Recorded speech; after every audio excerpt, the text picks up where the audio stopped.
விருச்சிக ராசிக்கு குரு நட்சத்திர பயிற்சி எப்படி இருக்கின்றது? 66 நாட்கள் குரு 8ல் இருந்தாலும் அவருடைய சொந்த நட்சத்திரத்தில் சஞ்சாரம் செய்கிறார். புனர்பூசத்தில் 12 வருடங்களுக்கு பிறகு வருகிறார். அப்படி பார்க்கின்ற பொழுது இப்போ உங்களுக்கு குரு 2 மற்றும் 5க்குரிய யோகாதிபதி அவர் அட்டமத்தில் இருக்கிறார். அதே சமயத்தில் அவர் 2ல் 8ல் இருக்கும்போது உங்கள் ராசிக்கு 2ஆம் வீடான தன் சொந்த வீட்டை பார்க்குறாரு. மேலும் அவர் சொந்த நட்சத்திரத்தில் இருக்கிறாரு. உங்களுக்கு அவர் யோகத்தை செய்யக்கூடியவரை. ராசியாதிபதியான செவ்வாய்க்கு குரு ரொம்ப நெருங்கிய நண்பர். ஒரு குருவும் செவ்வாயும் சேர்ந்தால் தான் குரு மங்கள யோகம். உங்கள் ஜாதகத்தில் குரு செவ்வாய் சேர்ந்துருந்தா அது மிகப்பெரிய யோகத்தோடு பிறந்தவங்க நீங்கள். ஆகையால் இந்த இடத்தில் ஒன்றை பார்க்க வேண்டும். ஏனென்றால் விருச்சிக ராசியை பிறந்தவர்களுக்கு குரு தசை என்பது நிச்சயம் வந்து குழந்தையிலேயே கொண்டு போயிடும், இல்லைன்னா வரவே வராது. காரணம், நீங்கள் பிறந்தது விசாக நட்சத்திரம், அனுஷம் கேட்ட. அனுஷத்துலேயும் கேட்டிலையும் பண்ணால் உங்களுக்கு குரு தசை வாழ்க்கையிலே 110 வயசில் வரும். அது எப்போ வருவார்னு நமக்கே பார்த்துன்னா யோசித்து பார்த்தா அப்போலாம் வரணுமான்னு கேட்போம். ஆகையால் குரு தசை உங்கள் வாழ்க்கையிலே விசாகத்தில் பிறந்தாலும் குழந்தையிலேயே முடிந்திருக்கும். எனவே அப்படி பார்க்கின்ற பொழுது உங்களுக்கு குரு தசை வராது. அப்படின்னா குரு புத்தி தான் உங்களுக்கு முழுமையாக அதிகமான யோகத்தை செய்யும். அதே போல் கோச்சார ரீதியாக குரு எப்பப்பெல்லாம் பலம் பெறுகிறாரோ அப்போல்லாம் அள்ளி கொடுப்பார். அதுதான் அவர் செஞ்சு ஆகணும். ஏன்னா அவருக்கு ஒரு தசையாக வரமாட்டாரே. அந்த தசையாக நான் வரலை அப்படின்னும் போது அவர் புத்தியாக வரும்பொழுது புத்திநாதன் என்னதான் இருந்தாலும் தசாநாதனுக்கு கட்டுப்பட்டு தானே செய்யும். ஆகையால் நீங்கள் பார்த்தீங்கன்னா நீங்கள் அனுஷத்தில் பிறந்தவராக இருந்ததுனாலோ கேட்டையில் பிறந்தனாலும் உங்களுக்கு மத்திய வயதில் சுக்கிரதசை தான் வரும். அவையில் இந்த சுக்கிரதசைக்கு அந்த குரு புத்தி கட்டுப்படான அதே குரு புத்தி உங்களுக்கு மிகப்பெரிய யோகத்தை செய்யும். அதே சுக்கிரதசையில் இருப்பினும் இப்போது ஒன்றை மட்டும் நான் அறுதிட்டு கூற விரும்புகின்றேன். காரணம், என் குருமார்கள் கூறியிருப்பது என்னவெனில், குருவோ கோச்சார் ரீதியாக பலம் பெறுகின்ற பொழுதெல்லாம் அந்த நேரம் உங்களுக்கு நன்மைகளை செய்வார். அது 8ல் இருந்தாலும் உங்களுக்கு 8ல் இருந்தால் என்ன நடக்கும்? 8ல் இருந்தால் உங்கள் ராசிக்கு 2ஆம் வீட்டை பார்ப்பேன். உங்கள் விருச்சிக ராசி இது சூட்சமமான விஷயம். கோச்சார ரீதியாக குரு 6, 8, 12ல் இருந்தால் யோகம் இல்லை என்பது அவனுக்கு உண்மைதான். 6, 8, 12 அசுபஸ்தானங்களில் துர்ஸ்தானங்களில் குரு இருந்தால் யோகம் இல்லை. ஆனால் அது உங்களுக்கு விதிவிலக்கு. ஏன்னா உங்கள் ராசிக்கு 6ல் குரு இருந்தாருன்னு வச்சிங்களா, அது மேஷ ராசி. அப்போ வந்து 9ஆம் பார்வையாக தனுசு ராசியை பார்ப்பேன். உங்கள் ராசிக்கு 8ல் குரு இருந்தால் அது மிதுன ராசி. 7ஆம் பார்வையாக தனுசு ராசியை பார்ப்பேன்.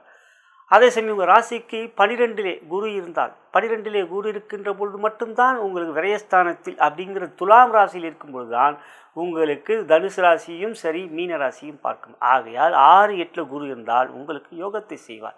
உங்கள் ராசிக்கு 12லே குரு பகை வீட்டில் இருக்கும்பொழுது, அதாவது சுக்கிரனோட வீட்டில் இருக்கும்பொழுது தான் உங்களுக்கு பிரச்சனையை கொடுப்பார். எனவே இங்கு 8ல் இருக்கின்ற குரு 2ஆம் வீடான தனுசு ராசியை பார்ப்பதினால் இப்போ சொந்த நட்சத்திரத்தில் இருந்து தனுசு ராசியை பார்ப்பனால் தனயோகம் கொடுக்கும்.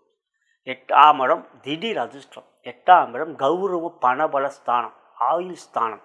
அதே சமயம் கௌரவத்துக்கு பிரச்சனை கொடுக்கக்கூடிய இடமும் 8ஆம் இடம் தான். வழக்கு 6ஆம் இடத்தை கொடுக்கும். அதுக்கு தண்டனை 8ஆம் இடத்தை காட்டும். ஆகையால் வழக்குகள் நடந்தால் அதிலிருந்து வெற்றிகளை பெறுவீர்கள், விடுதலை ஆவீர்கள். வழக்குன்னு ஒன்று இருந்தால் அது அடுத்த கட்டம், அது அடுத்த விஷயம். ஆனால் கௌரவத்தை கொடுக்குமா? ஆமாம், கௌரவத்தை கொடுக்கக்கூடிய யோகாதிபதி கௌரவத்தை கொடுப்பார், பணபலத்தை கொடுப்பார், திடீர் அதிர்ஷ்டத்தை கொடுப்பார். நல்லா பாருங்களேன், ஆட்டோ ஓட்டிக்கிட்டு இருக்காரு, உங்கள் திடீர்னு ஒரு நாள் லாட்ரியில் ஒரு பல கோடினா ஒரே நாள் ஆட்டோ ஓட்டுனர் கோடீஸ்வரர் ஆகிறாரு. இப்படி தான் எதிரி அதிர்ஷ்டம் சொல்லுவோம் இல்லைங்களா? நடக்குது தானே. ஒரு கேரளாவில் இந்த லாட்ரின்றாங்க பல கோடி வாங்கிட்டு வந்தாங்க. ஆனால் ஒரு ஆட்டோ ஓட்டினா மெக்கானிக், நான் படித்த மெக்கானிக் ஒருத்தருக்கு பெரிய லெவலில் பல கோடிகள். இதெல்லாம் அதிர்ஷ்டம், திடீர் அதிர்ஷ்டம். அந்த திடீர் அதுக்காக நான் லாட்ரி வாங்கணும்னு சொல்ல மாட்டேன்.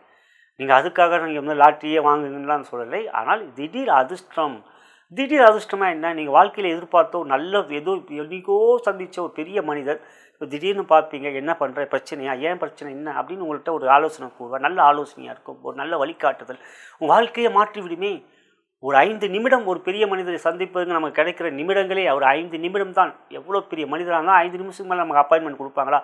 அந்த 5 நிமிடத்துக்கு நீங்கள் சொல்ல வந்த விஷயத்தை தெளிவாக அவருக்கு புரிகின்ற வகையில் சொல்லிவிட்டால், அவருக்கு பிடித்து விட்டால் உங்கள் வாழ்க்கை மாற்றிவிடும். அதுதான் ராஜபார்வை என்று கூறுவார்கள். என் அப்பா அடிக்கடி சொல்கிறார், ராஜபார்வை பெற்றவர்கள் அது ஒரு நாளில் மாறிவிடுவார்கள் அவருடைய நாட்கள். அதுவும் உண்மைதானே. ஆகையால் இப்பொழுது விருச்சிக ராசியில் பிறந்த அன்பர்களாகிய சகோதர சகோதரிகளுக்கு 8லே குரு தன் சொந்த நட்சத்திரத்தில் இருந்து 2ஆம் வீட்டை தனஸ்தானத்தை பார்ப்பதனால் தொழில் வியாபார தனயோகத்தை பெறுவீர்கள். கடன் தீரும். நீங்கள் எதிர்பார்த்த அரசாங்க உதவிகள் கிடைக்கும். தொழில் வியாபாரம் பெரிய அளவில் நன்மைகள் பெற்று பொருளாதார முன்னேற்றத்தை அடைவீர்கள். ஆகையால் விருச்சிக ராசிக்கு தொழில் வியாபாரம் மிகப்பெரிய லாபத்தையும் பொருளாதார அதிர்ஷ்டத்தையும் இருக்கும். திடீர் அதிர்ஷ்டத்தை கொடுக்கக்கூடிய நாட்கள். உத்தியோகம் திடீர் வெற்றிகள், திடீர் ஜாக்பாட் சொல்லுவீங்களா, அதாவது திடீர்னு உங்களுக்கு ஃபாரினுக்கு போகிறதுக்குரிய ஒரு வாய்ப்பு. யாரோ ஒருத்தவங்க போகலான்னு இருக்கும், அவன் என்னால் இப்போ போக முடியாதுன்னு, சரி நீ போறியா அப்படின்னு, நீயே நான் ரெக்கமெண்ட் பண்ணுறாருவாங்க. சில பேர் போக வேண்டியவங்க திடீர்னு கர்ப்பமாகிடுவாங்க. பார்த்தா இன்னொரு ஃப்ரெண்டு இருக்காங்க, எனக்கு ஃப்ரெண்டுக்கு போட்டோம், நான் குழந்தை பிறகு நான் குழந்தை ரொம்ப நாளாச்சு. ஸோ உங்களுக்கு அந்த வாய்ப்பு. இப்படி உங்களுடைய உத்தியோகத்தில் திடீர் வெற்றிகள் பெறக்கூடிய ஒரு சிறப்பான நாட்கள். இப்போ என்ன செய்யணும்? குருவை வணங்கி வரணும். குருமார்களில் சித்தர்கள் யாராவது சித்தரையும் வணங்கி வரணும். நீங்கள் குறிப்பாக பாம்பன் சுவாமியை வணங்கி வாருங்கள். ஏன்னா உங்கள் விருச்சிக ராசி செவ்வாய் முருகருக்குரிய பக்தர் பாம்பன் மட்டும்தான் முருகரை பார்த்தார் என்று கிருபானந்த வாரியிலே கூறியிருக்காங்க.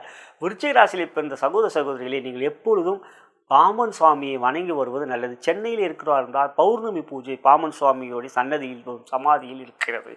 ஆக அவருடைய ஜீவ சமாதி இருக்கின்ற இடத்தில் நாம் இல்லை என்றாலும் நீங்கள் பாம்பன் சுவாமியை வணங்கி வருவதும் அவர் கூறிய சண்முகபதியே நமோ நம என்கின்ற அந்த மந்திரங்களை உச்சரிப்பது நிச்சயம் வாழ்க்கையில் குரு வழிபாடு சித்தர் வழிபாடாக பாம்பன் சுவாமி, அதே போலவே முருகருடைய வழிபாடு செவ்வாய்க்கென்று இந்த பாம்பன் சுவாமி வணங்குவது ரொம்ப ரொம்ப நல்லது. ஆகையால் தொழில் வியாபார உத்தியோகத்தில் எந்த விதமான பிரச்சனைகளும் தீரும்.